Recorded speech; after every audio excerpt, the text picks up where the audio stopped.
Hari-hari ini Tuhan sedang mengajar saya tentang sudut pandang. Orang seringkali menggunakan ayat firman Tuhan untuk membenarkan sudut pandang mereka. Padahal seharusnya kita menggunakan firman Tuhan untuk memperbaiki sudut pandang kita. Apapun yang kita lihat dari sudut pandang kita sendiri akan membuat kita kelihatan lebih benar dan orang lain yang salah. Penting sekali untuk punya sudut pandang yang benar karena sudut pandang kita akan menentukan respon kita. Sudut pandang kita akan menentukan keputusan kita dan berarti menentukan masa depan kita. Mari belajar melihat dari sudut pandang orang lain dan dari sudut pandang firman Tuhan. Mari kita belajar dari Rasul Paulus dalam 1 Korintus 10 ayat 29 dikatakan gini, "Yang aku maksudkan dengan keberatan-keberatan bukanlah keberatan-keberatan hati nuranimu sendiri, tetapi keberatan-keberatan hati nurani orang lain itu." Mungkin ada orang yang berkata, "Mengapa kebebasanku harus ditentukan oleh keberatan-keberatan hati nurani orang lain? Kalau aku mengucap syukur atas apa yang aku turut memakannya, mengapa orang berkata jahat tentang aku karena makanan yang atasnya aku mengucap syukur?" Ayat 31, aku menjawab, "Jika engkau makan atau jika engkau minum atau jika engkau melakukan sesuatu yang lain, lakukanlah semuanya itu untuk kemuliaan Allah.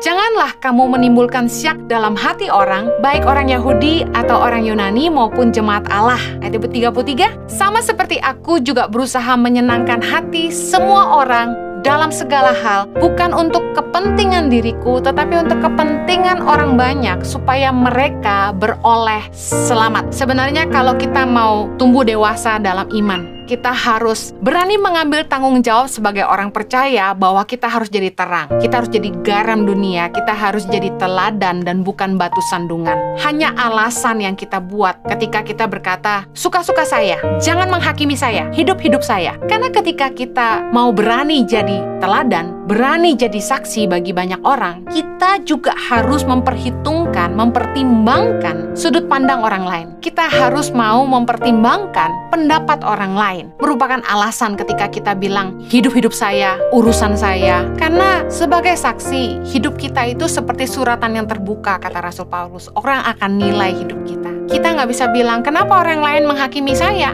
Firman Tuhan berkata, keberatan-keberatan itu kan tentang hati nurani kita, tapi tentang hati nurani orang lain, bahwa kita harus peduli pendapat orang lain tentang hidup kita. Kita harus peduli tentang sudut pandang orang lain. Jangan sampai kita menimbulkan syak dalam hati orang sehingga kita jadi batu sandungan. Kita harus mikirin kepentingan orang banyak supaya mereka beroleh selamat, yang artinya jangan sampai hidup kita itu jadi batu sandungan, membuat orang kecewa dan akhirnya mereka mundur dari iman. Mungkin kita akan bela diri kita lagi dan bilang gini, urusan mereka kecewa sama kita, bukan tanggung jawab kita. Lalu kita pakai kata-kata yang bilang gini, jangan lihat orang, lihat Tuhan. Tapi masalahnya, sebagai orang percaya, kita punya tanggung jawab untuk jadi terang. Kita punya tanggung jawab untuk hidup kita jadi kesaksian. Terlalu egois kalau kita bilang, ini hidup-hidup kita. Mari belajar untuk jadi dewasa. Sebagai orang percaya, kita punya tanggung jawab untuk memastikan hidup kita tidak jadi batu sandungan, tapi hidup kita jadi teladan, jadi kesaksian yang mempermuliakan nama Tuhan. Rasul Paulus berkata, pastikan dalam apa saja yang kita lakukan, nama Tuhan dipermuliakan. Anggaplah bahwa sudut pandang orang lain, pendapat orang lain tentang hidup kita menjadi pagar yang menjaga kita supaya kita nggak jatuh dalam dosa, supaya mereka lah yang menjaga kita, supaya hidup kita jadi kesaksian yang memuliakan nama Allah.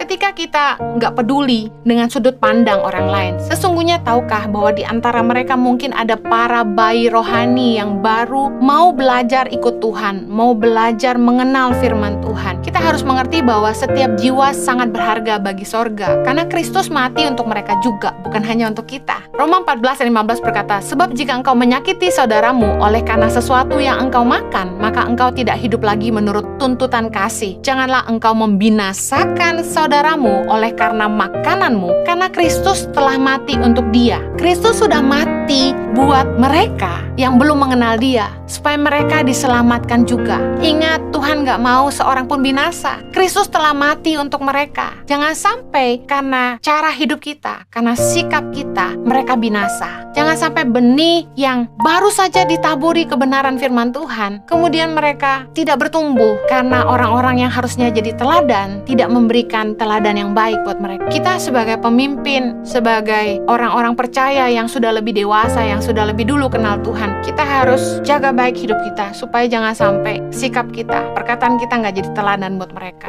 Memang tanggung jawab jaga hati adalah urusan masing-masing, tapi tanggung jawab kita adalah memastikan hidup kita jadi kesaksian juga bagi mereka. Yohanes 7 ayat 24 berkata gini, "Janganlah menghakimi menurut apa yang nampak, tetapi hakimilah dengan adil."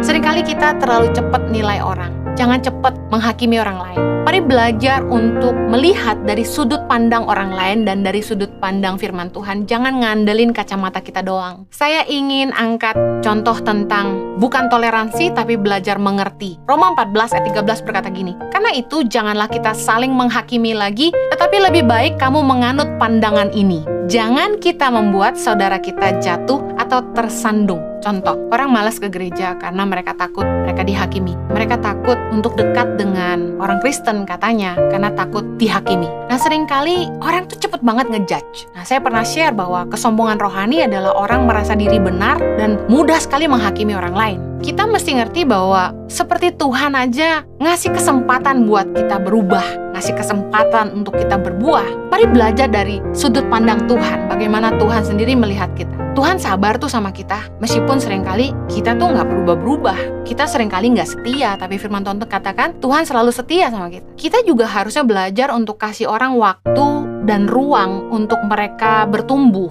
Dalam hidup ini kita mesti belajar kasih ruang buat kesalahan. Nggak ada seorang pun yang lepas dari bikin kesalahan. Kita juga sering bikin salah. Kenapa kita harus menghakimi orang? Harusnya kita kasih mereka ruang, kasih mereka space, waktu buat mereka bertumbuh. Semua orang butuh waktu. Sekali lagi, bukannya toleransi dengan kesalahan orang, bukannya toleransi dengan hidup dosa orang lain, tapi kita belajar ngerti gitu loh. Setiap orang butuh waktu buat bertumbuh. Kasih ruang lah.